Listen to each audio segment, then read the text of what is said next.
ప్రభు నామానికే మహిమ కలుగును గాక. కూడి వచ్చిన మీ అందరికీ కర్మల ఆత్మీయ సహవాస సంఘ విశ్వాసులందరికీ మన ప్రభువును ఆయన ప్రియ కుమారుడునైన యేసుక్రీస్తు వారి శ్రేష్టమైన నామలో శుభములు మరియు అందరికీ వందనాలు. యెహెజ్కేలు గ్రంథం 29వ అధ్యాయాన్ని మనం ధ్యానం చేసుకుందాం.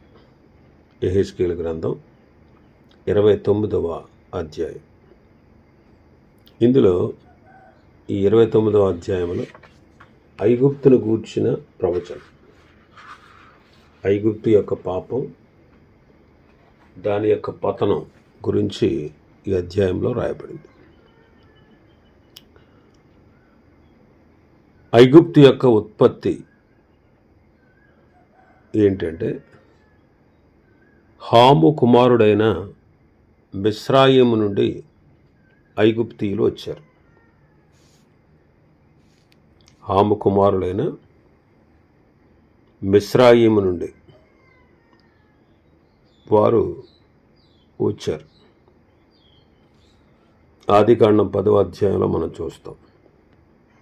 హాము కుమారులు కూషు, మిస్రాయిము, పూతు, కనాను అనువారు మిస్రాయిము నుండి వచ్చారు.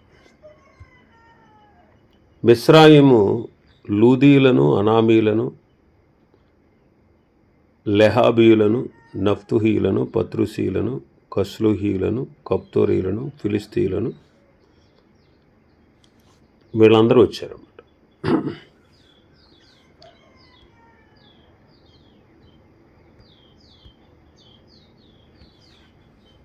నైలు నది పొంగునట్లు భూమి అంతా ఉబుకుతుంది.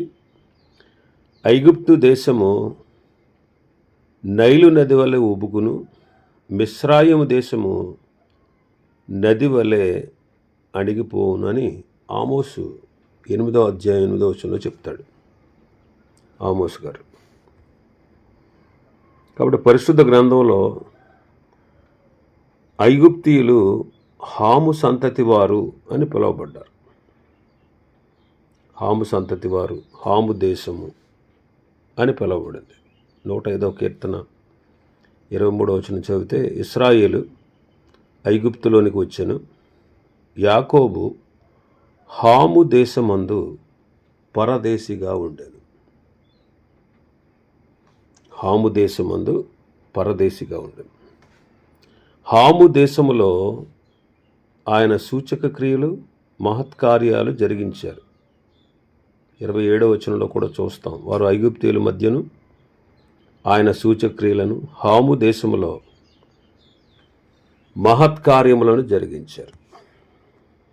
ఇంకా 106వ కీర్తనలో మనం చూస్తే 21, 22 వచనాలు, ఐగుప్తులో గొప్ప కార్యములను, హాము దేశములో ఆశ్చర్య కార్యములను, ఎర్ర సముద్రమునొద్ద భయము పుట్టించు క్రియలను చేసిన తమ రక్షకుడైన దేవుడు అని మనం చదువుతాం.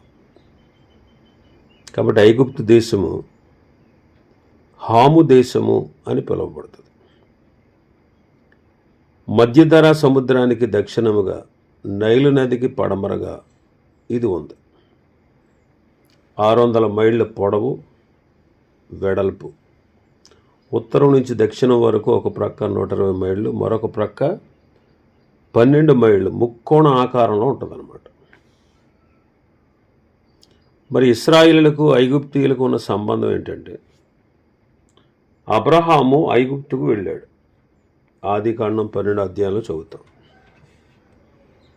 యోసేపు ఐగుప్తులో ప్రధానమంత్రిగా ఉన్నాడు.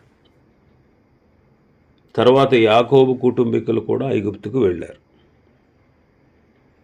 ఇశ్రాయేలీలు ఐగుప్తులో 430 సంవత్సరాలు ఉన్నారు. మొదట వాళ్ళు వెళ్ళినప్పుడు మంచి స్నేహితులుగా ఉన్నారు. ఆ తర్వాత బద్ధ శత్రువులుగా ఐగుప్తీయులు ఇశ్రాయేలీలను భావించారు. సొలొమోను కూడా ఫరో కుమార్తెను పెళ్లి చేసుకున్నాడు.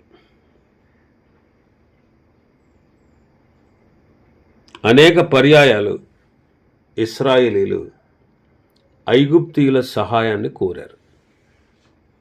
అనేక సార్లు ఇశ్రాయేలీలు ఐగుప్తీయుల సహాయాన్ని కోరారు. మనం చదువుదాం మన భాగంలో.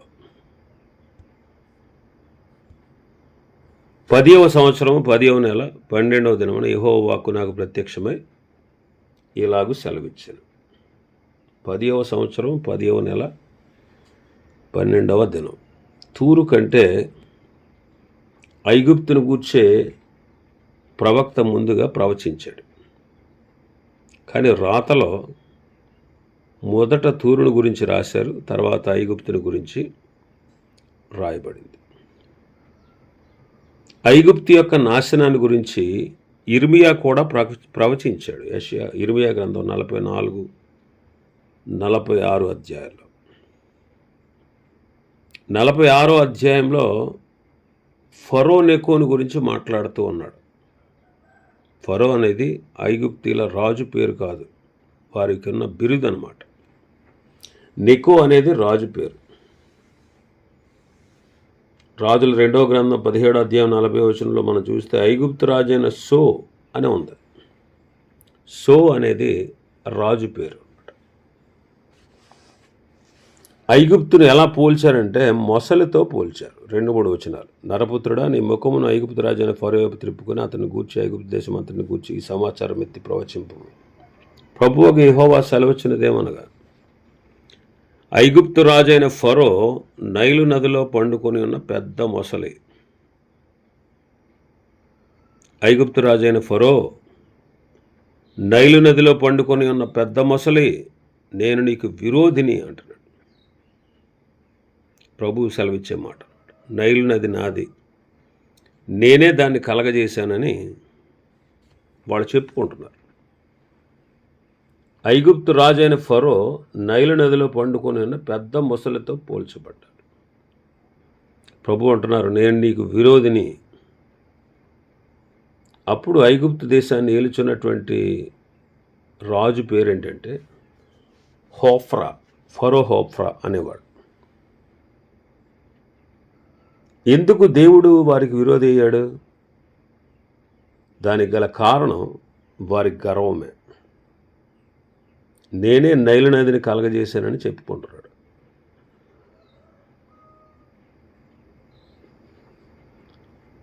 తూరు నాశనానికి కారణం కూడా గర్వమే. బబులోను రాజు అయిన నెబుకద్నెజరు కూడా గర్వాన్ని బట్టే గడ్డి మేశాడు. అష్షూరు రాజు కూడా గర్వాన్ని బట్టి నాశనం చేయబడ్డాడు. యెషయా గ్రంథం 10వ అధ్యాయంలో చదువుతాం. ఈనాడు మనలో గర్వం లేకుండా మనం దీన మనస్కులై ఉండాలి. పేతురు గారు అంటారు కదా, పేతురు తన మొదటి పత్రిక 5వ అధ్యాయం 5-6 వచనాల్లో మనం చదివితే, దేవుడు తగిన సమయమందు మిమ్మును హెచ్చించినట్లు ఆయన బలిష్టమైన చేతి క్రింద దీన మనస్కులై ఉండుడి. దేవుడు అహంకారులను ఎదిరిస్తాడు, దీనులకు కృపానుగ్రహిస్తాడు. గర్వం దేవునికి అయిష్టం. గర్వం అంటే ఏంటి? దేవుని చిత్తానికి వ్యతిరేకంగా తన సొంత ఇష్టాన్ని నెరవేర్చుకోవడమే గర్వం. మన ఇష్టాన్ని కూడా దేవుని ఇష్టానికి అప్పగించుటే దీన మనస్సు. ప్రభువైన యేసుక్రీస్తు వారు శరీరధారిగా ఉన్న దినాల్లో తండ్రి ఇష్టానుసారంగానే ఆయన నడిచారు. అందుకే యెషయా గ్రంథంలో చెప్పబడింది, దీనుల యొద్ద దేవుడి నివాసము చేస్తాడు, ఎందుకంటే వారిని ఉజ్జీవింపచేయడానికి. అప్పుడు ఐగుప్తును ఏలేవాడు ఫరో హోఫ్రా. అతడు పెద్ద మొసలికి పోల్చబడ్డాడు. 4-5 వచనాలు చూస్తే, నేను నీ దవడలకు గాలమును తగిలించి నీ నదులలో ఉన్న చేపలను నీ పొలుసున కంటజేసి నైలులో నుండి నిన్ను నీ పొలుసుల కంటిన నైలు చేపలన్నిటిని బయటికి లాగాను. నిన్నును నైలు నది చేపలన్నిటిని అరణ్యములో పారబోసేదను. ఎత్తువాడును కూర్చువాడును లేక నీవు తెరప నేల మీద పడుదువు. అడవి మృగములకు ఆకాశ పక్షులకు ఆహారముగా ఇచ్చేదను. ఐగుప్తు ప్రజలు ఆ మొసలికి అంటుకున్న, ఆ పులుసుకు అంటుకున్న చిన్న చేపలు, నీ దవడలకు గాలం తగిలించి బయటకు లాగుతానని ప్రభు సెలవిస్తాడు. అంటే ఇది ఐగుప్తీయులు చెరలోనికి పోవుటను సూచిస్తూ ఉంది. బబులోను రాజైన నెబుకద్నెజరు ఆ రాజుతో ఉన్నవాళ్ళు అడవి మృగాలన్నమాట.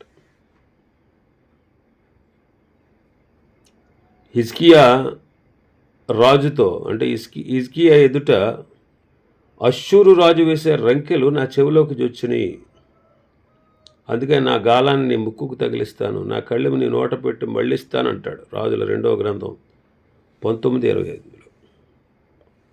గాలం తగిలించి బయటికి లాగితే ఎంత బలమైన చేపైనా లేదా మొసలైనా తెరప నేల మీద పడుతుంది. అవి తెరప నేల మీద పడినప్పుడు అవి ఏం చేయలేవు అనమాట, వాటి బలం ఉండదు అక్కడ. ఇంకా మనం చూస్తే 6-7 వచనాల్లో, అప్పుడు నేను యెహోవానే ఉన్నానని ఐగుప్తులందరూ తెలుసుకుందరు. ఐగుప్తు ఇశ్రాయేలులకు రెల్లు పుల్ల వంటి చేతికర్ర. వారు నేను చేతబట్టుకున్నప్పుడు నీవు విరిగిపోయి వారి ప్రక్కల్లో గుచ్చుకుంటుంది. వారు నీ మీద ఆనుకోనగా నీవు విరిగిపోయి వారి నడుములను విరిగిపోవుటకు కారణమైతివి అంటారు. చాలాసార్లు ఐగుప్తీయుల్ని ఇశ్రాయేలీలు నమ్ముకున్నారు. మరి ఈ ఐగుప్తీయుడైనటువంటి రాజు ఇశ్రాయేలుకి ఎలా అయ్యాడు? రెల్లు పుల్ల వంటి వాడు అయ్యాడు. ఏదైనా కాస్త ఇరుకైన గరుకైనటువంటి మార్గంలో నడిచేటప్పుడు, ఎత్తైన మార్గాలకు ఎక్కేటప్పుడు చేతికర్ర సహాయం తీసుకుంటారు. ఐగుప్తీయులు ఇశ్రాయేల్ దేశంలో రెల్లు కర్ర చేతి సహాయంగా తీసుకునేవారు. అయితే వాళ్ళు ఎక్కేటప్పుడు ఆ చేతి కర్ర విరిగిపోయి వాళ్ళ పక్కల్లో గుచ్చుకునేది. అలాగా రెల్లు పుల్ల వంటి వాడయ్యాడు. అలా ఎప్పుడైతే ఆ కర్ర మీద ఆనుకుని ఎక్కుతున్నారో ఆ కర్ర ఇరిగిపోయి వాళ్ళ ప్రక్కల్లో గుచ్చుకునేది. వాళ్ళ బరువును మోసుకుంటూ వెళ్ళేవారేమో వాళ్ళ నడుములు విరిగిపోయినంత పని అయ్యేది అనమాట. అలాంటి వాడు ఐగుప్తు రాజు. అందుకే వాక్యం ఏం చెప్తుంది? రాజులను నమ్ముకున్నట్టు కంటే యెహోవాను ఆశ్రయించటం మేలు. మనుషులను నమ్ముకున్నట్టు కంటే యెహోవాను ఆశ్రయించటం మేలు అంటాడు. కాబట్టి ప్రభు ఏం చేస్తారంటే వాళ్ళ మీదకి 8వ వచనంలో, ప్రభువుని యెహోవా ఈ మాట సెలవిచ్చుచున్నాడు, నేను నీ మీదకి ఖడ్గము రప్పించి మనుషులను పశువులను నీలో నుండి నిర్మూలము చేస్తాను. ఈ ఖడ్గం ఎవరంటే బబులోను యొక్క సైన్యం. అప్పుడు 9వ వచనంలో మనం చూస్తే, ఐగుప్తు దేశము నిర్మానుష్యమై పాడుగా ఉండను, అప్పుడు నేను యెహోవానున్నానని వారు తెలుసుకుంటారు. నైలు నది నాది, నేనే దాన్ని కలుగజేసినని అతడు అనుకొనుచున్నాడు. కనుక నేను నీకును నీ నదికిని విరోధినైతిని. ఐగుప్తు దేశము మిగ్దోలు మొదలుకొని సెవేనే వరకు, కూషు సరిహద్దు వరకు బొత్తిగా పాడు చేసి ఎడారిగా ఉంచుతాను. మిగ్దోలు ఐగుప్తు యొక్క ఉత్తర సరిహద్దు, సెవేనే అనగా దక్షిణ సరిహద్దు. ఉత్తరము నుండి దక్షిణం వరకు దేశమంతా బొత్తిగా పాడు చేస్తాను, ఎడారిగా ఉంచుతాను. ఇక 11-12 వచనాలు చూస్తే, దానిలో మనుషులు సంచరించరు, పశువులు తిరగవు, 40 సంవత్సరంలో అది నిర్నివాసముగా ఉండును. నిర్మానుష్యముగా ఉన్న దేశముల మధ్యన ఐగుప్తు దేశమును పాడగునట్టుగా చేసేదను. పాడైపోయిన పట్టణముల మధ్యను దాని పట్టణములు 40 సంవత్సరాలు పాడైండును. ఐగుప్తీయులను జనములలోనికి చెదరగొట్టుదును, ఆయా దేశములకు వారిని వెళ్ళగొట్టుదును. 40 సంవత్సరాలు ఆ దేశం పాడుగా ఉంటుంది. 40 సంవత్సరాలు.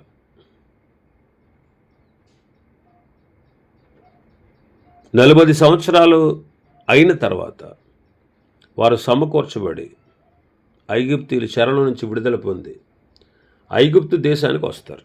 కానీ అప్పటికి ఆ దేశం హీనమైన దేశంగా ఉంటుంది. అందుకే 13వ వచనం నుంచి 15వ వచనం వరకు చదివితే ప్రభువుని యెహోవా ఈ మాట సెలవిచ్చుచున్నాడు. 40 సంవత్సరాలు జరిగిన తర్వాత ఐగుప్తీయులు చెరపోయిన జనులలో నుండి నేను వారిని సమకూర్చెదను. చెరలో నుండి వారిని తోడుకొని పత్రోసు అని వారి దేశంలోనికి వారిని మరలా రప్పించేది. అక్కడ వారు హీనమైన ఒక రాజ్యంగా ఉంటారు. వారికను జనముల మీద అతిశయపడకుండానట్లు రాజ్యములన్నిటిలో వారు హీనమైన రాజ్యంగా ఉంటారు. వారి రాష్ట్రముల మీద ప్రభుత్వము చేయకుండానట్లు నేను వారిని తగ్గించేదను. 40 సంవత్సరాల తర్వాత వాళ్ళు విడుదల పొందుతారు. కోరేషు కాలంలో అన్ని దేశాల నుంచి చెర తీసుకొచ్చినటువంటి జనులను కోరేషు రాజు మీరు మీ దేశాలకు వెళ్ళిపోవచ్చని ఆజ్ఞ ఇచ్చాడు. ఆ 40 సంవత్సరాలు ఇశ్రాయేలీలు అంటే యోధావారు 30 సంవత్సరాలు చెరలోనికి వెళ్ళిన 30వ సంవత్సరంలో వీళ్ళ చెరపడ్డబడ్డారు. వీళ్ళు కూడా వెళ్ళి అక్కడ 40 సంవత్సరాలు ఉన్నారు. అప్పటికి ఇశ్రాయేలీలు విడుదల పొందారు, ఐగుప్తీయులు కూడా విడుదల పొందారు. కాబట్టి ఇలాగ ప్రభువే చేశాడు. ఒక హీనమైన రాజ్యంగా చేస్తానని చెప్తున్నాడు. ఇలా చేయడం వలన నేను యెహోవానై ఉన్నానని వారు తెలుసుకుంటారు. 3 సార్లు నేను యెహోవానై ఉన్నానని తెలుసుకుంటారు ఐగుప్తీయులని ఈ ప్రవచనంలో మాట్లాడాడు. ఇశ్రాయేలీయులకు ఐగుప్తీయులు ఇకను ఎలా ఉండరు? ఆధారంగా ఉండరు. 16వ వచనంలో ఇశ్రాయేలీయులు తాము చేసిన దోషం మనసుకు తెచ్చుకొని వారి తట్టు తిరిగిన ఎడల ఐగుప్తీయులు వారికి ఇక ఆధారంగా ఉండరు. అప్పుడు నేను ప్రభువైన యెహోవానని వారు తెలుసుకుంటారు. అలాగే నేడు కూడా ఐగుప్తీయులు ఇశ్రాయేలులకు ఆధారంగా లేరు. ఐగుప్తీయులు ఇశ్రాయేలులకు శత్రువులుగానే ఉన్నారు. అనేక సార్లు ఐగుప్తీయులు ఇశ్రాయేలు చేతిలో ఓడిపోతూ ఉన్నారు. ఇంకా 17వ వచనం నుంచి 21వ వచనం వరకు మనం చూస్తే 17 నుంచి 20వ వచనం వరకు బబులోను రాజుకి దేవుడిచ్చిన బహుమానాన్ని చూడవచ్చు. 17వ వచనం 27వ సంవత్సరం మొదటి నెల మొదటి దినమున యెహోవా వాక్కు నాకు ప్రత్యక్షమయ్యేలాగా సెలవిచ్చాను. తూరును గూర్చిన ప్రవచనం 26వ అధ్యాయంలో చూసాం.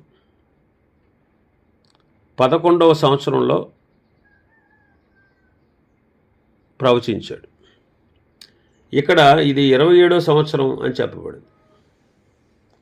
తూరుకు విరోధంగా క్రీస్తు పూర్వం 586 సంవత్సరంలో ప్రవక్త ప్రకటించాడు. నెబుకద్నెజరు యెరూషలేమును పట్టుకున్న కొద్ది కాలానికే తూరుపై దాడికి వెళ్ళి 13 సంవత్సరాలు ముట్టడించాడు. మరి అతడు దాన్ని పట్టుకుని సమూలంగా నాశనం చేయటంలో జయం పొందాడో లేదో మనకు చక్కగా తెలియదు.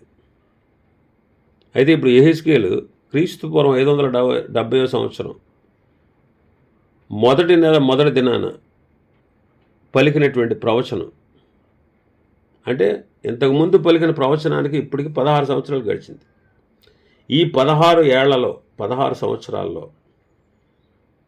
నెబుకద్నెజరు 13 సంవత్సరాలు తూరును ముట్టడించాడు.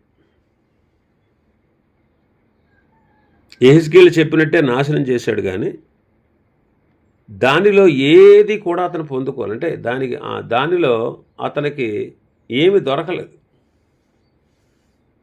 ఆ తూరు పట్టణంలో సంపదలేమి దొరకలేదు. 13 ఏళ్ళు ముట్టడేశాడు. ఈ 13 ఏళ్ళ ముట్టడేసినప్పుడు తూరు వాళ్ళు ఏం చేశారంటే తమకు కలిగినటువంటిది అంతా కూడా ఇతర దేశాలకు దాటించేశారు. 13 సంవత్సరాల తర్వాత నెబుకద్నెజరు దాన్ని జయించి అందులోకి ప్రవేశించి చూస్తే అక్కడ అతనికి ఏమీ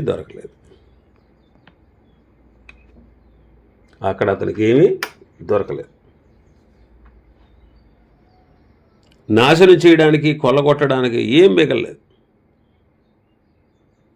అయితే ఎందుకు చేశాడు ఈ దాడి? ఉపయోగం లేకుండా అంటే ప్రభు అంటారు నా నిమిత్తమే చేశాడు. ఒకసారి చదువుదాం. 27వ సంవత్సరం మొదటి నెల మొదటి దినమున యెహోవా వాక్కు నాకు ప్రత్యక్షమై ఇలాగ సెలవిచ్చాను. నరపుత్రుడా, తూరు పట్టణం మీద బబులోను రాజు అయిన నెబుకద్నెజరు తన సైన్యం చేత బహు ఆయాసకరమైన పని చేయించాడు. వారందరి తలలు బోడిపోయాయి, అందరి భుజాలు కొట్టుకుని పోయాయి. అయినా సరే తూరు పట్టణం మీద అతడు చేసిన కష్టమును బట్టి అతనికైనా అతని సైన్యానికైనా కూలి ఎంత మాత్రమూ దొరకలేదు. కాబట్టి ప్రభువుని యెహోవా సెలవిచ్చినదేమనగా, ఐగుప్తు దేశమును బబులోను రాజైన నెబుకద్నెజరుకు నేను అప్పగిస్తున్నాను. అతడు దాని ఆస్తి పట్టుకుని దాని సొమ్మును దోచుకుని కొల్లపెట్టును. అది అతని సైన్యమునకు జీతమగును. తూరు పట్టణం మీద అతడు చేసినది నా నిమిత్తమే చేశాడు గనుక అతనికి బహుమానంగా దాన్ని అప్పగిస్తున్నాను. ఇదే యెహోవా వాక్కు. అతనికి ఏమీ దొరకలేదు తూరులో. వాళ్ళు చాలా తిప్పలు పడ్డారు, బాధపడ్డారు, తల బోడి అయిపోయినాయి, భుజాలు నొప్పి పుట్టినాయి. 13 సంవత్సరాలు ముట్టడి వేసి చివరికి దాన్ని నాశనం చేశారు. అందుకే ఏమీ లేకపోయినా సరే ఎందుకు చేశాడు దాడి? అసలు యాక్చువల్గా రాజులు ఎందుకు దాడి చేస్తారు? అక్కడున్న సంపదలు దోచుకోవడానికి. మరి 13 సంవత్సరాల కాలం ముట్టడి వేసి తూరు పట్టణాన్ని ఎందుకు నాశనం చేసినా ఏమీ దొరకలేదు? ఎందుకు చేశాడంటే ప్రభు అంటారు నా నిమిత్తమే చేశాడంట. 20వ వచనంలో తూరు పట్టణం మీద అతడు చేసినది నా నిమిత్తమే చేశాడు కాబట్టి అతనికి బహుమానంగా నేను ఇప్పుడు ఐగుప్తుని అప్పగిస్తున్నాను అన్నాడు. ఇర్మీయా గ్రంథం 25లోను 27లోను నా సేవకుడైన నెబుకద్నెజరుని దేవుడు చెబుతారు. ఏ రాజ్యాలను శిక్షించాలనేది అని దేవుడు అనుకున్నాడో ఆ రాజ్యాల కొరకు బబులోను రాజును ఆయన ఉపయోగించుకున్నాడు. తూరు రాజ్యము, ఆ రాజ్యానికి నెబుకద్నెజరు చేసిన పనికి బహుమానంగా దేవుడు ఐగుప్తునిస్తున్నాడు. కాబట్టి ఐగుప్తులో కొల్ల సొమ్ము దొరికింది. ఈనాడు దేవుని పని చేసేవాళ్ళు కూడా దేవుడు బహుమానాలు ఇస్తాడు. అందుకే వారి వారి క్రియల చొప్పున సిద్ధపరిచిన జీతము నా యొద్ద ఉందంటాడు ప్రకటన 22లో. పౌలు గారు అంటారు, మన ఎడల ప్రత్యక్షము కాబో మహిమేదుట ఇప్పటి కాలపు శ్రమలు ఎన్నతగినవి కాదు అంటారు. ప్రభువైన యేసుక్రీస్తు వారు తమ బోధల్లో ఎవరి ప్రభువు వచ్చి వాడు అలాగూ చేయుచుండుట కనుగొనును ఆ దాసుడు ధన్యుడు, తనకు కలిగిన దాని అంతటి మీద అతను ఉంచుతాడు అంటాడు.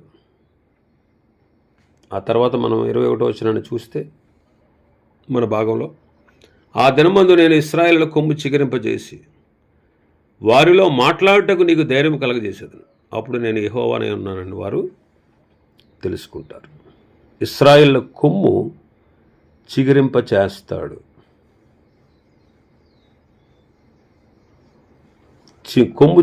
కొమ్ము ఘనతకు, అధికారానికి, సింహాసనానికి సూచన, బలమునకు, ప్రభావాలకు సూచన. కాబట్టి యోధా వంశంలో తప్పించుకున్నటువంటి వారు వచ్చి క్రిందకు వేరుతన్ని మీదకి ఎదిగి ఫలిస్తారు. విశ్వాసంలో, ప్రేమలో వాళ్ళు వృద్ధి అవుతారు. ఈనాడు మనం కూడా విశ్వాసములోను ప్రేమలోను ఫలించాలి. విశ్వాసంలో, ప్రేమలో మనం ఫలిస్తే దేవుడు మనల్ని ఆశీర్వదిస్తాడు. ఇవి ఈ అధ్యాయంలో ఉన్నటువంటి విషయాలు. ప్రభు చిత్తమైతే రేపు దినం మరొక అధ్యాయాన్ని ధ్యానం చేసుకుందాం. దేవుడి వర్తమాన వాక్యాన్ని మన వెనుకడిలో ఆశీర్వదించునుగాక. ఆమేన్.